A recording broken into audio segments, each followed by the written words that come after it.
사실 지난주에 설교문 첫 문구에다 뭐라고 썼냐면은 벌써 2021년 마지막 주일이네요 이렇게 썼었어요.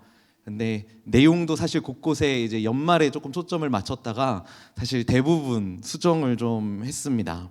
이제 2022년이네요. 2022년을 시작하면서 우리 옆에 계신 분들께 새해 복 많이 받으세요. 주 안에서 새해 복 많이 받으세요. 이렇게 인사 한번 해볼까요?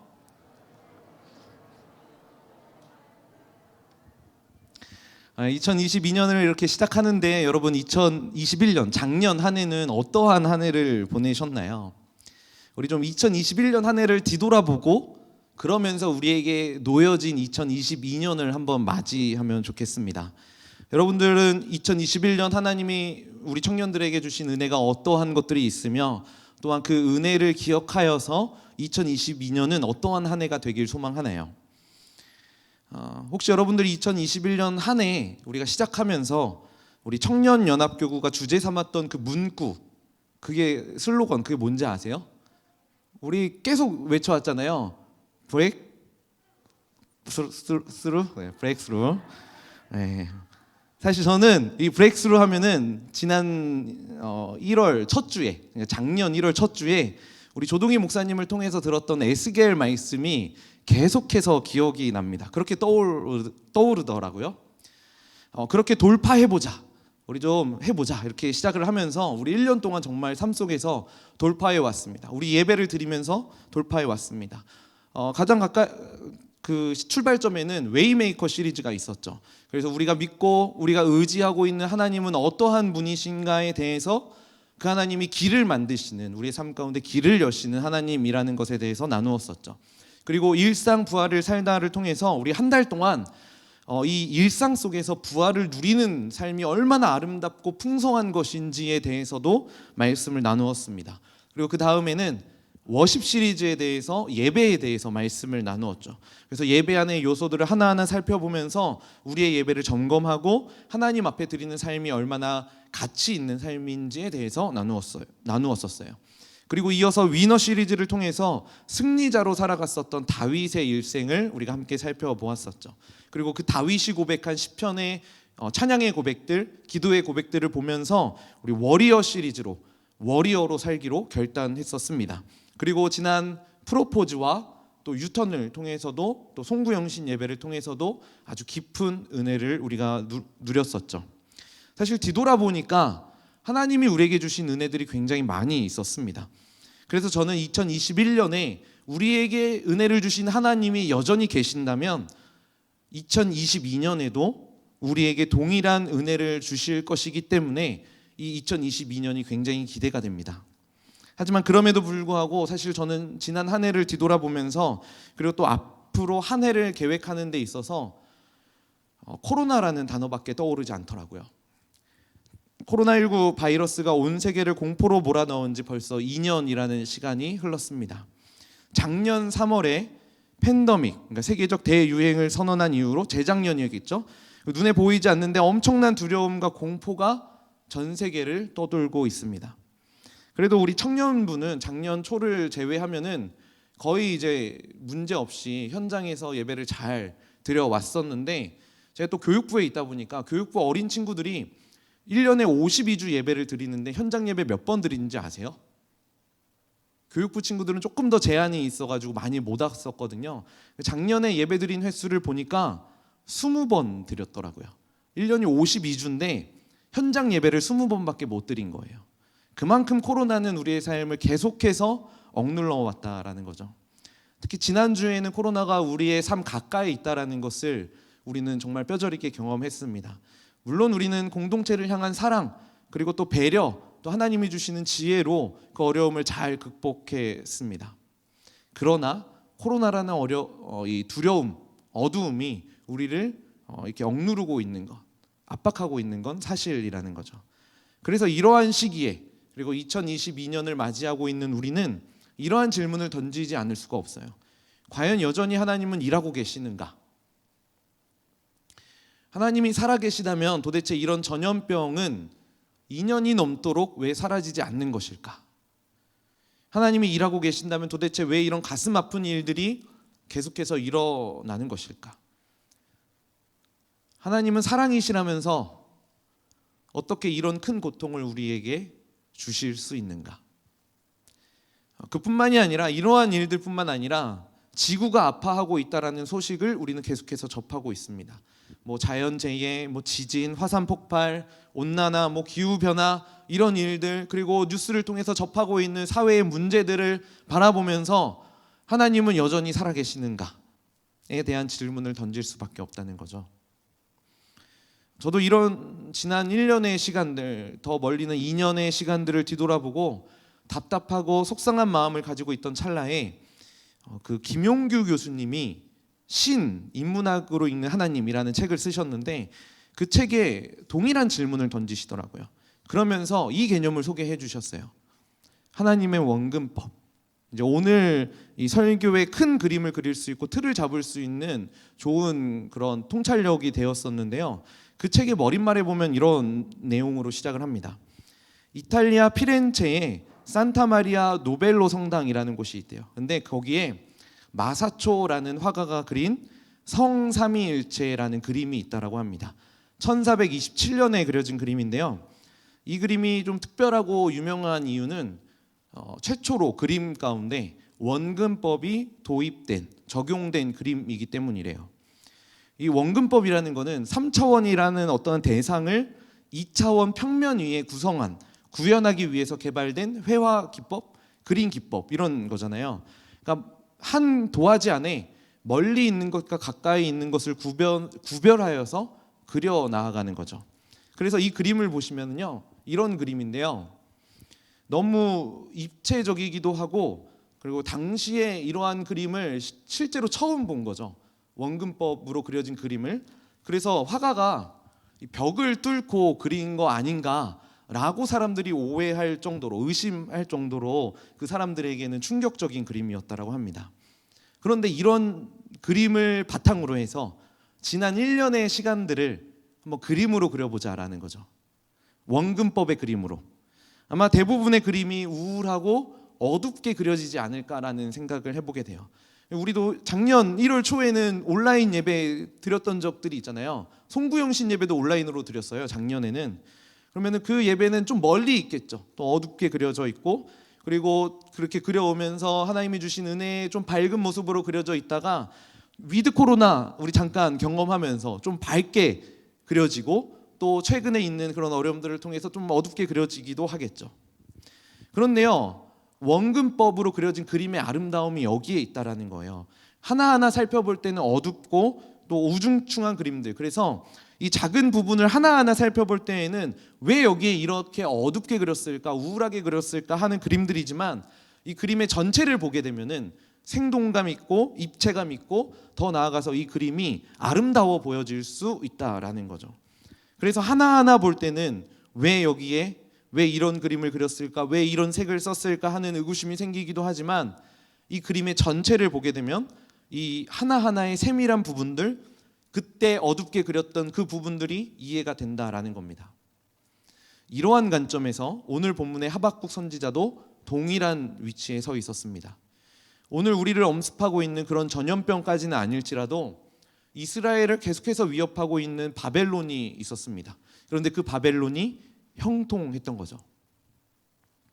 하나님을 전혀 모르는 바벨론 사람들, 그 악한 사람들이 잘 나가고 있는 상황이었습니다. 도대체 하나님을 믿는 사람들은 이렇게 힘든 삶을 살아가는데, 하나님을 모르는 악한 사람들은 왜 이렇게 형통하기만 하는 건지, 제가 이 부분을 이렇게 고민해보다가 지난 프로포즈 때 들었던 노래가 하나 떠올랐어요. 왜 이렇게 사는 게 힘들기만 한지, 누가 인생이 아름답다고 말한 건지, 태어났을 때부터 삶이 내게 준 건 끝없이 이겨내야 했던 고난들 뿐인걸. 이 노래 아세요? 아마 이 고백이 하박국의 고백과 동일하지 않을까 싶어요.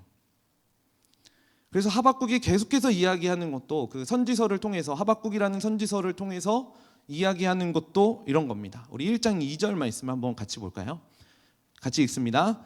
여호와여, 내가 부르짖어도 주께서 듣지 아니하시니 어느 때까지일까? 내가 강포로 말미암아 외쳐도 주께서 구원하지 아니하시나이다.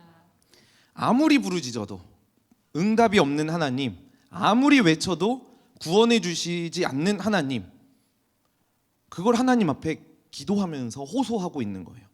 하박국이 얼마나 답답했을까요? 일하시지 않는 것 같은, 우리를 구원해 주시지 않는 것 같은. 그런데 여러분, 하박국이 결국에 고백하는 내용이 뭔지 아세요? 우리가 너무나 잘 아는 3장의 이 고백이에요. 우리 같이 한번 3장의 17, 18절 같이 읽어봅니다. 비록 무화과 나무가 무성하지 못하며 포도나무에 열매가 없으며 감람나무에 소출이 없으며 밭에 먹을 것이 없으며 우리의 양이 없으며 모양간에 소가 없을지라도 나는 여호와로 말미암아 즐거워하며 나의 구원의 하나님으로 말미암아 기뻐하리로다. 하박국의 상황, 이스라엘의 상황이 달라지지 않았어요. 여전했습니다. 그런데 하박국은 하나님을 찬양했었던 거죠. 하나님 찬양했잖아요. 무화과 나무가 무성하지 못해도, 포도나무에 열매 없어도, 감람나무에 소출이 없어도, 밭에 먹을 것 없고 양 없고 소 없을지라도 나는 여호와로 인해서 하나님을 찬양합니다. 여호와로 인해서 하나님을 기뻐합니다. 도대체 하박국이 이렇게 할 수 있었던 비결이 뭘까요? 어떻게 상황은 여전히 구원해 주시지 않는 것 같고 일하시지 않는 하나님인 것 같지만 어떻게 이 하나님을 찬양할 수 있었을까요? 하박국이 하나님을 찬양할 수 있었던 비결은 하나님이 일하셨던 내용에 관심을 둔 게 아니라 하나님이 그 일들을 통해서 어떻게 일하셨는가에 관심을 가졌기 때문입니다. 내용이 아니라 어떻게. 그래서 하나님 앞에 호소하기도 하고 따지기도 합니다. 하나님, 도대체 일들이 뭡니까? 왜 하나님 가만히 계십니까? 하나님 안에 있는 자들, 하나님을 믿는 자들은 의인이라면서요. 근데 의인들은 이렇게 망해가는데 어떻게 저 하나님을 모르는 악인들은 계속해서 형통할 수 있나요? 왜 저 사람들은 잘 나가는 거죠? 그런데 하박국은 결국 이 하나님을 찬양하면서 그래도 하나님의 뜻이 있겠지, 하나님의 계획이 있겠지, 이 마음 가지고 하나님 앞에 순종하고 하나님을 찬양할 수 있었다라는 겁니다. 우리는 보통 하나님의 일하심을 생각하고 그 하나님의 일하심을 기대할 때 그 하나님의 일하심의 내용이 무엇인가에 초점을 맞출 때가 많이 있어요. 내 삶에 무엇이 이루어지고 무엇을 행하시고 내 삶 가운데 무엇을 주시는지 거기에 관심을 갖는 거죠. 그래서 내 삶 속에서도 하나님이 이렇게 일하셨으면 좋겠고, 그래서 남들처럼 좋은 대학에 좀 들어가서 나도 좀 어느 학교 다닌다라고 자랑하고 싶고, 좋은 직장에 들어가고 또 승진도 좀 잘하고 싶고 돈도 많이 벌고 싶고, 그래서 하나님이 이러한 방식으로 내 삶 가운데 일하셨으면 좋겠다라고 하나님 앞에 요구하는 거죠. 그래서 우리가 하나님 앞에 고백하는 고백이 뭐예요? 오늘 하박국이 고백했었던 것처럼 하나님이 어떻게 일하시는지 보리라, 이게 아니라 하나님 이렇게 일하시는지 보리라 라는 거죠. 하나님 이렇게 안 하시기만 해봐요. 내가 리더 하나 봐요. 하나님 이렇게 안 하시면은 내가 교사 하나 봐요. 내가 다 정해놓고 하나님 이렇게 일하시지 않으면 하나님은 없다라고 얘기해버리는, 판단해버리는, 그리고 내가 원하는 방식대로 내 삶 가운데 일이 펼쳐지면 그때에만 하나님을 찬양하는, 하나님을 높여드리는 모습이 우리에게 있는 것은 아닌지 뒤돌아봐야 한다는 겁니다. 그런데 이 하나님의 일하심은요, 내용에 근거하는 게 아니라 어떻게 일하시느냐가 훨씬 더 중요하다라는 겁니다. 내용이 아니라 어떻게.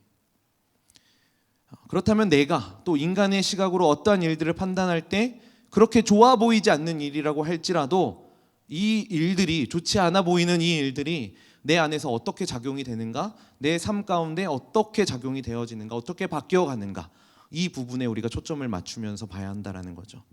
결국 하박국이 하나님 앞에 올려드린 호소의 고백도 하나님이 어떻게 대답하시는지 보리라 라는 것이었습니다. 오늘 본문 1절인데요. 우리 2장 1절 말씀 같이 한번 읽어봅니다.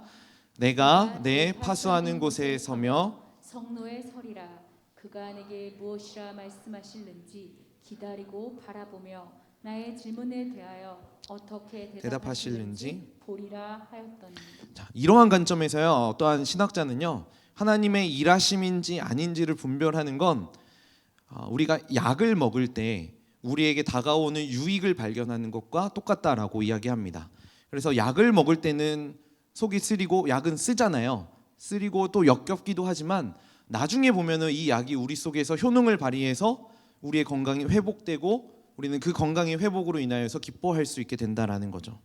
그래서 약은 약 자체는 쓰지만 바르게 먹으면은 우리의 건강을 회복시켜 주는 것처럼 때로는 가슴 아프고 슬프고 힘든 일들이 우리에게 약으로 작용이 되어서 우리의 신앙을 더 건강하게 회복시켜 준다라는 거죠. 그래서 하나님의 어떠한 일하심들은 우리에게 당장의 편안함을 주긴 하지만 어떤 하나님의 일하심들은 슬픔과 근심을 가져다 주기도 합니다. 그래서 우리는 지금 당장 우리의 삶에 찾아온 일하심의 내용에 관심을 갖는 게 아니라 그 일들이 내 삶 가운데 어떻게 작용되는가, 어떻게 바뀌어 가는가, 하나님이 이 일을 통해서 어떻게 일하시는가, 여기에 관심을 가져야 한다라는 거죠. 제 딸인 라엘이에게 사촌 언니와 오빠가 있습니다. 언니 한 명, 오빠 한 명이 있는데요. 며칠 전에 언니 오빠랑 같이 놀다가 사촌 오빠가 뭘 잘못 먹었는지 속이 좀 쓰렸나 봐요. 아팠나 봐요. 그래서 배 마사지도 해주고 좀 그랬는데 계속 아프다고 하는 거죠. 그래서 좀 할 수 없이 집에 있었던 가스 활명수를 그 아이에게 조금 먹인 거예요. 그래서 다 먹이지는 못하고 정해진 용량이 있어서 이게 조금만 먹였는데 그게 좀 남았잖아요. 제 딸이 그게 그렇게 맛있어 보였나 봐요. 그래서 와서 그걸 달라고 그러더라고요. 그래서 조금 먹었어요.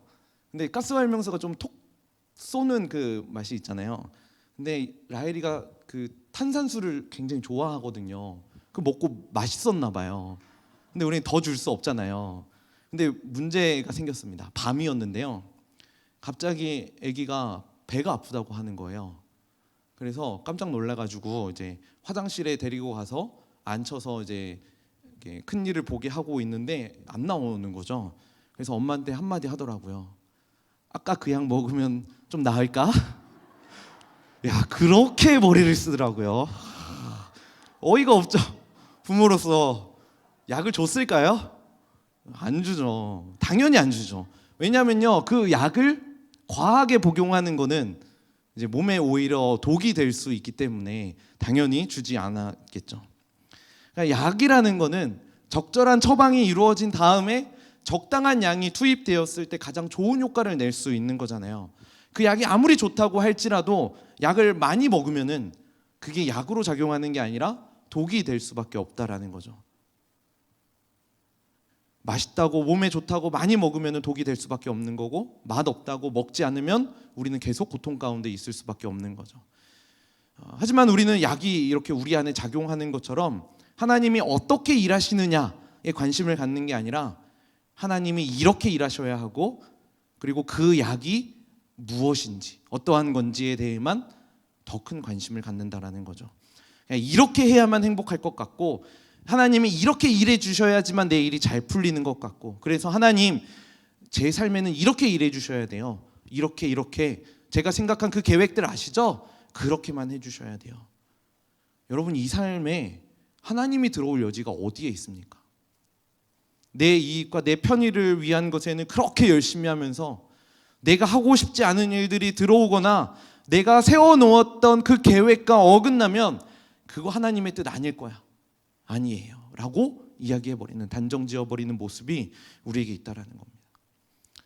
만약에 하박국이 동일하게 하나님의 일하심이 이게 뭐야, 왜 하나님 가만히 계시지, 구원하시지 않는 거지? 라고 하나님 앞에 반응했고 그 반응을 이스라엘 백성들에게 보여주었다면 어떻게 됐을까요? 아마 이 하박국은 하나님의 큰 그림을 보지 못했을 가능성도 크고, 이스라엘 백성들은 아마 더 큰 좌절과 절망에 빠지고 말았을 겁니다. 선지자가 백성들 앞에서, 하나님 앞에서 따지고 원망하는데 이스라엘 백성들의 입장에서 어떠한 소망이 있다라고 여겼겠어요? 다음이 없네.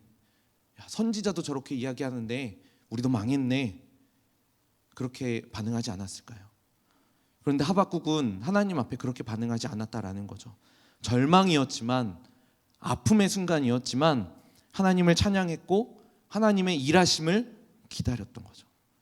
또 그렇게 하나님의 뜻을 기다렸기 때문에 하박국뿐만 아니라 이스라엘의 모든 백성들이 하나님의 뜻을 구하고 하나님의 뜻 앞에 엎드릴 수 있었던 겁니다.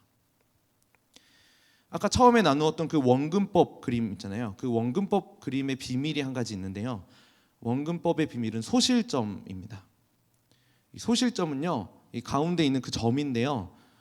여기서부터 이제 부채꼴 모양으로 이렇게 뻗어 나와서 이 사선으로 이렇게 멀리 뻗지고, 그래서 멀리 있는 것과 가까이 있는 것을 구분하게 되는 거죠. 그리고 그저 소실점이 그 그림을 보는 사람의 눈높이에 있을 때 이 그림이 더 입체감으로 보여질 수 있다라고 해요. 그런데 이 소실점은 그림을 놓고 봤을 때는 우리의 눈에 보이는 점은 아니잖아요. 그러니까 가상의 점이 있는 것이고 그게 이렇게 뻗어 나오는 거죠. 그래서 백과사전에 보니까 소실점을 이렇게 정의했어요. 평행한 두 직선이 멀리 가서 한 점에서 만난 것처럼 보이는 점. 그러니까 원래는 평행한 건데 그림을 그릴 때 보면은 그 평행한 선이 서로 만나게 되는 거죠. 마치 이런 거예요. 이게 기찻길인데 기찻길은 원래 평행하잖아요, 쭉. 근데 이 평면에 놓고 봤을 때는 만나는 점이 있잖아요. 그러니까 이 점이 소실점이고 그 소실점이 있기 때문에 그림이 입체감으로 보여지게 된다라는 거죠. 그래서 원래 이 소실점이라는 건 이론상으로는 무한대가 될 수밖에 없다라고 해요. 평행한 거니까 둘이 원래 만날 수가 없는 거잖아요. 그런데 이게 그림 안에서 구현되어지니까 점으로 만나게 되는 거죠. 그래서 어떠한 신학자가요, 이 하나님을 소실점에 비유해서 하나님과 피조물의 관계에 대해서, 인간과의 관계에 대해서 이렇게 설명했습니다. 지극히 평범한 그림들이나 널리 인정받는 그림들이나 그림들 속의 모든 선이 정확하게 하나의 유일한 점, 곧 그림 밖에 존재하는 점과 연결될 때 제대로 된 그림이라 할 수 있다. 우리가 원근법이라 부르는 것이 바로 그 연결을 가리킨다. 그래서 입체적으로 그림이 완성되려면 눈에 보이지 않는 소실점이 존재해야 한다라는 거죠. 그리고 그 소실점이 있을 때에 그 원근법으로 그려진 그림이 아름다워질 수 있다라는 거예요. 그래서 방금 이 얘기했었던 신학자가 이렇게 이야기하기도 합니다. 오로지 하나님 안에 있는 궁극적인 점, 모든 인생의 소실점, 인생의 경계선 밖에 있는 그 점을 애써 외면하면서 제 힘으로 인생을 설계하려고 구축하려는 모든 그릇된 욕망을 버려야 한다. 우리는 내 마음대로 소실점 찍고 내 마음대로 기준 잡고 내 마음대로 살아갈 수 있다라는 거죠. 근데 그것을 버려야 한다라는 거예요. 결국 하나님의 일하심을 기억하기 위해서 필요한 건 우리가 살아가고 있는 이 시간 속에서는 인식하지 못할지라도 우리의 삶을 주관하고 계시고 우리의 삶 가운데서 일하고 계시는 하나님이 있다라는 것, 그것을 인정하는 것, 그리고 그 하나님으로부터 우리의 삶이 시작되는 것, 이 사실을 인정해야 한다라는 거예요. 그래서 때로 우리의 삶에 들어오는 다양한 일들이, 정말 많은 일들이 펼쳐지는데 하나하나의 그 일들을 통해서 하나님이 우리를 사랑하시는지 하나님이 우리를 미워하시는지를 보여주는 증거로 판단해서는 안 된다라는 거예요. 좋지 않은 일들, 우리가 봤을 때 이건 좀 별로라고 생각되는 일들이 우리에게 일어난다라고 해서 하나님이 우리를 미워하시는 게 아니라는 거죠. 그렇다고 또 반대로 좋은 일들이 우리에게 많이 일어난다고 해서 하나님이 우리를 남들보다 더 사랑하시는 것도 아니라는 거예요. 하나님은 이러한 우리의 삶 가운데 펼쳐진 일들과 상관없이 우리를 여전히 사랑하신다라는 겁니다. 한번 우리가 이 시점에 예수님의 친구였던 나사로의 사건을 생각해 보려고 합니다. 나사로가 병들었다라는 소식을 듣고 예수님은 곧바로 나사로의 집이 있었던 베다니로 향했던 게 아니라 며칠을 시간을 보내신 뒤에 나사로에게 가시죠. 그리고 결국 그 지체한 시간 때문에 예수님의 친구였던 나사로는 죽음을 맞이하게 됩니다. 한번 이 사건을 마르다와 마리아의 입장으로 생각을 해볼까요? 우리는 이미 나사로가 다시 살아난 사건을 알고 있기 때문에 마르다와 마리아가 당시에 가지고 있었던 감정에 대해서는 아무렇지 않게 넘겨버릴 수도 있어요. 그런데 이들은요, 이 두 여인은 사랑하는 오빠를 떠나보냈어요. 먼저 죽음을 맞이했던 거죠. 사랑하는 가족을 먼저 떠나보낸 이 두 여인의 마음 누가 헤아릴 수 있겠습니까? 그래서 그런지 마르다가요, 마지막 날 우리 오빠는 다시 살아날 줄을 믿습니다 라고 예수님 앞에 고백하면서 또 예수님께 뭐라고 얘기했냐면은, 예수님이 여기 계셨다면 우리 오빠 안 죽었을 거예요, 이렇게 얘기하기도 해요. 솔직히 예수님 좀 원망스러웠겠죠. 아니, 어떤 사람은 직접 가시지도 않고 병을 고쳐주시기도 했으면서 왜 우리 오빠는 그런 기적도 안 보여주시고 심지어는 소식 듣고 바로 오시지도 않고 일부러 며칠 지체하면서 늦게 와서 우리 오빠를 죽게 만드냐라는 거죠. 근데 여러분, 마르다와 마리아의 그림은 여기까지였던 거예요. 나사로가 어떻게 되었죠? 결국 무덤 안에서 다시 살아나오게 되죠. 요한복음 11장 43절에 이 말씀을 하시고 큰 소리로 나사로야 나오라 하니까 나사로는 나왔습니다. 죽은 지 사흘이나 지났거든요. 분명히 시체에서는 썩은 냄새가 났을 거예요. 그래서 그 썩은 내가 그 무덤 주변으로 진동했을 겁니다. 그런데 그때에 나사로가 살아서 나온 거예요. 마르다와 마리아에게는 아주 큰 충격이었겠죠. 그리고 동시에 얼마나 행복했을까요? 정말 오빠가 살아난 거예요. 죽었다고 생각한 정도가 아니라 진짜 죽은 오빠가 살아나왔어요. 그런데 놀라운 게 뭔지 아세요? 이게 그림의 완성이 아니라는 거죠. 만약 어쩌면 우리가 마르다와 마리아 정도였다면은 나사로가 다시 살아난 것이 하나님의 그림이었다라고 단정 지을 수도 있어요. 하나님 감사하네. 하나님 나를 정말 사랑하시네. 근데 예수님의 이 큰 그림, 이 그림의 완성은 단지 나사로가 살아나는 것에 있지 않았습니다. 왜냐하면 만약 나사로가 다시 살아난 게 예수님의 큰 그림의 완성이었다면 나사로는 다시 죽으면 안 되는 거예요. 그런데 성경에 나오지 않겠지만 나사로는 다시 죽었거든요. 그죠? 언젠간 다시 죽었을 거예요. 결국 예수님이 우리에게 보여주시고 싶은, 이 사건을 통해서 우리에게 보여주시고 싶으셨던 큰 그림은 나사로가 다시 살아나는 게 아니었다라는 거죠. 예수님의 큰 그림은 이것이었습니다. 우리 같이 이 말씀 읽어봅니다. 예수께서 이르시되 나는 부활이요 생명이니 나를 믿는 자는 죽어도 살겠고 무릇 살아서 나를 믿는 자는 영원히 죽지 아니하리니 이것을 내가 믿느냐. 이걸 사람들에게 선포하고 사람들의 마음 가운데 새기는 것, 이게 예수님의 큰 그림이었던 겁니다. 그래서 나사로가 죽었다고, 예수님 오시지 않아서 지체해서 죽었다라고 해서 실패가 아니라, 그렇다고 나사로가 다시 살아났다고 해서 그것이 성공이 아니라, 그리고 언젠가는 나사로는 다시 죽었기 때문에 실패가 아니라, 예수님 자체가 부활이고 예수님이 생명이라는 사실, 그래서 그것이 진정한 예수님을 통해서 영원한 생명을 얻을 수 있다는 그 사실을 우리에게 알려주신 것, 지금 나에게 알려주신 것이 하나님의 진정한 큰 그림이었다라는 거죠. 우리는 병에서 낫는 것만 하나님의 일하심이라고 생각을 합니다. 좋은 대학에 합격한 것만 하나님의 일하심이라고 생각하고, 좋은 직장에 들어가야지만, 승진해야지만, 돈을 많이 벌어야지만, 사람들에게 인정받고 친구들과의 관계가 좋아야지만 하나님이 내 삶 가운데 일하셨다, 그게 성공이다, 하나님이 나를 사랑하신다, 이렇게 생각해요. 그래서 병들고 학교에서 어려움 겪고 직장에서 어려움을 겪고 친구들과의 관계가 무너지면 하나님 나 안 사랑하시나 보네, 하나님 나 미워하시나, 하나님 나에게 관심 없구나, 이렇게 생각해야 하는 거죠.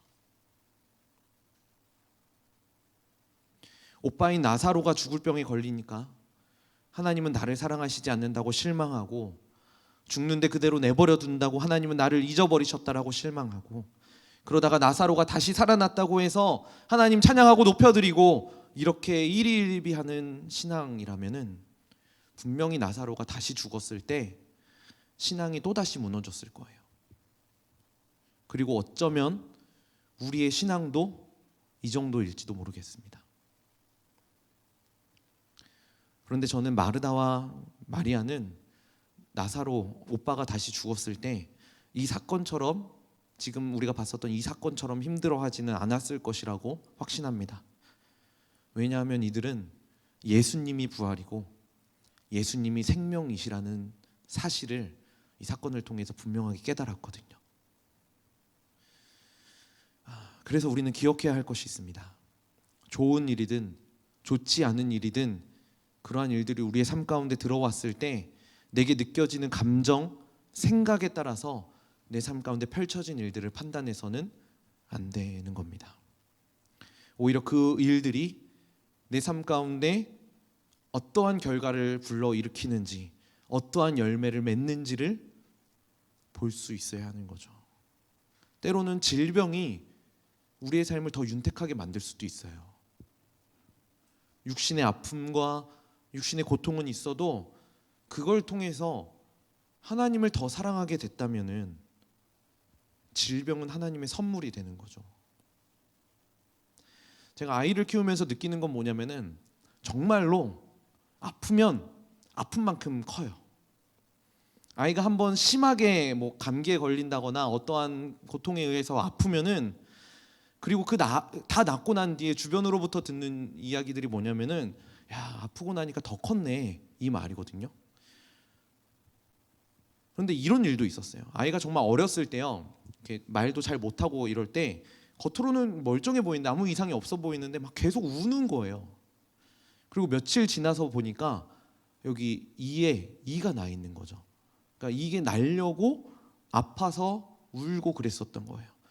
그러니까 아픔 뒤에 분명하게 찾아오는 열매가 있다라는 거죠.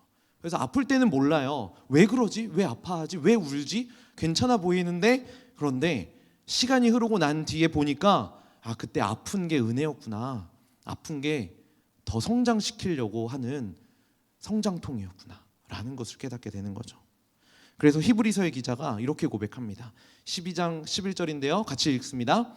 무릇 징계가 당시에는 즐거워 보이지 않고 슬퍼 보이나 후에 그로 말미암아 연단받은 자들은 의와 평강의 열매를 맺느니라. 징계처럼 보이는 일들이 즐거워 보이지 않죠. 그리고 심지어는 슬퍼 보이기도 하죠. 그런데 나중에 그것이 의와 평강의 열매를 맺게 되는 것. 그래서 그리스도인들은 하나님이 계시기 때문에 때로는 징계일지라도, 때로는 아픔일지라도, 슬픔일지라도 그것을 하나님의 일하심으로 받아들일 수 있게 되는 사람들인 겁니다. 하박국도 하나님의 뜻이라면 하나님의 때에 이루어질 것을 기대하고 바라보고 의지했었습니다. 3절에 보니까 이 묵시는 정한 때가 있나니 그 종말이 속히 이르겠고 결코 거짓되지 아니하리라. 비록 더딜지라도 기다리라. 지체되지 않고 반드시 응하리라. 하나님의 말씀이 정한 때가 있다라는 거죠. 하나님의 때. 그래서 그 하나님의 뜻은 거짓되지 않고 반드시 우리의 삶을 통해서 이루어질 겁니다. 그것이 내 눈에 보기에는 좀 더딜지라도 기다리면 하나님의 때에, 가장 적절한 때에 반드시 이루신다는 하나님의 약속인 거죠. 하박국은 이 약속을 붙잡았던 겁니다. 그리고 이 약속에 대한 믿음이 있었기 때문에 하나님을 찬양할 수 있었던 거죠. 그리고 4절에 보면 아주 유명한 고백을 하죠. 우리 4절 말씀, 2장 4절인데요. 같이 한번 읽어볼까요?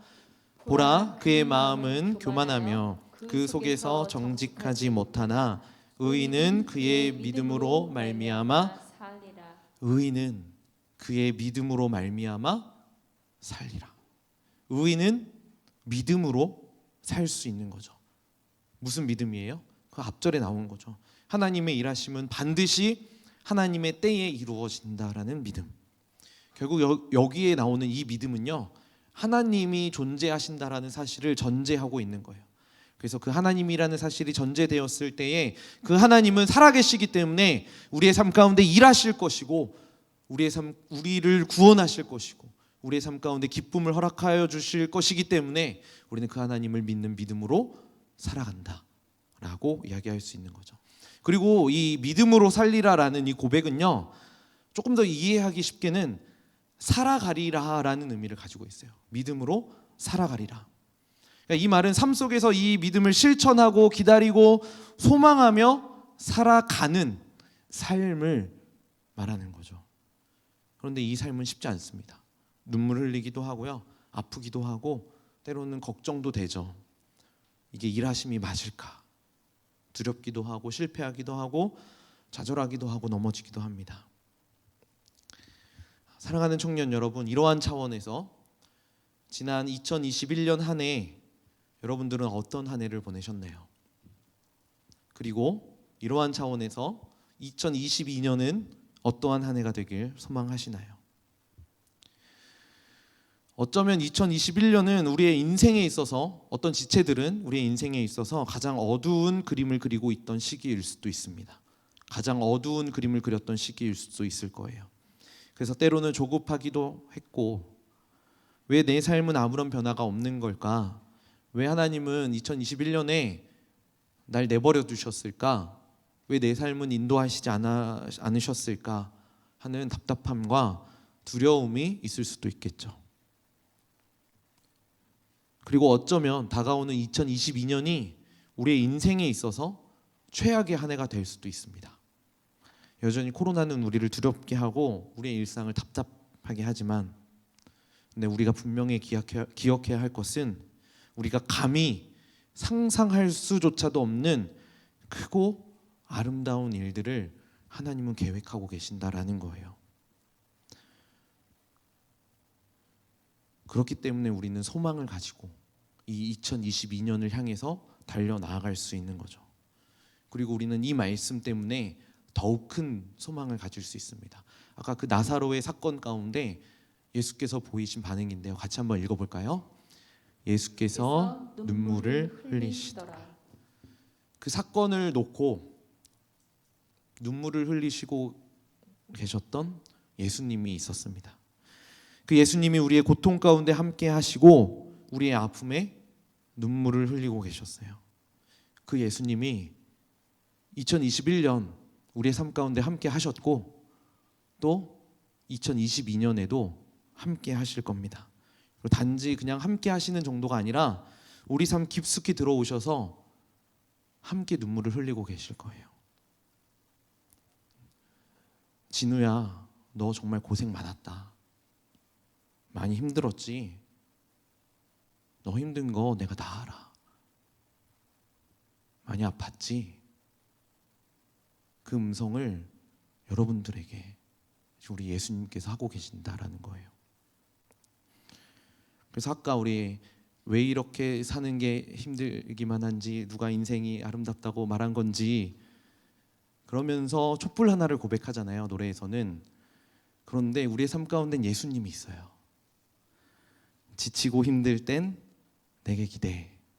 언제나 네 곁에 서 있을게. 혼자라는 생각이 들지 않게 내가 너의 손 잡아줄게. 예수님의 음성이라고 좀 생각하면서 다시 한 번 더 마음에 새겼으면 좋겠어요. 지치고 힘들 땐 내게 기대해. 언제나 네 곁에 서 있을게. 혼자라는 생각이 들지 않게 내가 너의 손 잡아줄게. 그래서 우리 2022년을 준비하고 시작하는 시점에 우리가 서 있는데, 우리 2022년 한 해가 다 끝난 다음에 2022년 12월 31일 송구영신 예배 드릴 때에 다 뒤돌아보니까 하나님의 은혜였다, 이 고백을 좀 넘어섰으면 좋겠어요. 뒤돌아보니까 하나님의 은혜가 아니라 매 순간이 하나님의 은혜였네. 지금이 하나님의 은혜구나. 지금 예수님이 나와 함께 하시고 있는 지금 이 시점이 하나님의 은혜. 이거를요 12월 31일에 느끼는 게 아니라 지금 느꼈으면 좋겠어요. 한번 여러분 가슴에 손을 좀 얹어 보시겠어요? 거기에 누구 있나요? 예수님 계시나요? 여러분들의 이 마음 가운데 예수님이 계시다면은 여러분 그게 은혜인 겁니다. 지금이 은혜인 거예요. 혹시나 이런 분들이 있을 수도 있어요. 예수님 있는지 모르겠네. 예수님 내 삶 가운데 있는 건 맞나? 근데 그 예수님, 눈물을 흘려주시는 예수님 내 삶 가운데 있으면 좋겠는데 여러분 이 마음 들었다면은요, 이것도 은혜예요. 하나님이 우리에게 주신 은혜라는 거예요. 여러분 존재 자체, 여러분 여기 앉아 있는 것, 이 존재 자체가 하나님의 은혜인 겁니다. 하나님의 은혜로 함께 동행하고 또 우리의 아픔을 공감하시는 예수님이 계시기 때문에 우리는 그 은혜를 누릴 수 있는 청년들인 거죠. 우리 모두 함께 공동체로 있다가 오늘 이제 마무리하게 되고 또 우리 하나라는 공동체로 우리가 예수님을 바라볼 텐데, 우리가 좀 이 예수님을 바라볼 수 있는 청년들이 되길 간절히 소망합니다. 그래서 저는 이러한 차원에서 하박국의 이 말씀이 저에게 개인적으로는요 2022년 한 해 끝까지 붙잡는 말씀이 되길 원해요. 2장 2절 말씀인데요, 한번 같이 좀 마음을 담아서 우리 선포하면서 같이 읽어볼까요? 시작. 여호와께서 내게 대답하여 이르시되 너는 이 묵시를 기록하여 판에 명백히 새기되 달려가면서도 읽을 수 있게 하라. 달려가면서도 읽을 수 있도록 판에 명백하게 새기는 거죠. 명확하게 분명하게 새기는 거죠. 판에 새기는 이유가 뭐예요? 우리의 삶 가운데 어떠한 상황이 찾아올지라도, 어떠한 어려움이 찾아올지라도, 그래서 긴박하게 달려가는 그 순간일지라도 하나님의 말씀을 바르게 읽기 위함인 거예요. 하나님의 말씀을 통해 그 은혜를 우리의 삶 가운데 바르게 인식하기 위함인 거죠. 그래서 우리 2022년 그 하나님의 말씀, 하나님의 은혜를 우리의 마음 가운데, 우리의 삶 가운데, 우리의 공동체 가운데 깊이 새길 수 있길 간절히 축복합니다. 그래서 어떠한 상황이 우리에게 찾아올지라도, 어떠한 긴박한 상황이 우리에게 찾아올지라도 그 말씀이 하나님의 은혜였구나, 그 눈물을 흘리시는 예수님 은혜였구나, 이렇게 고백할 수 있는 우리 청년들 되길 간절히 소망합니다. 우리 이러한 차원에서 우리의 삶 가운데 일하시는 하나님을 높여드리고 그 하나님을 찬양하길 원합니다. 우리 좀 자리에서 일어나서 고백해 볼까요?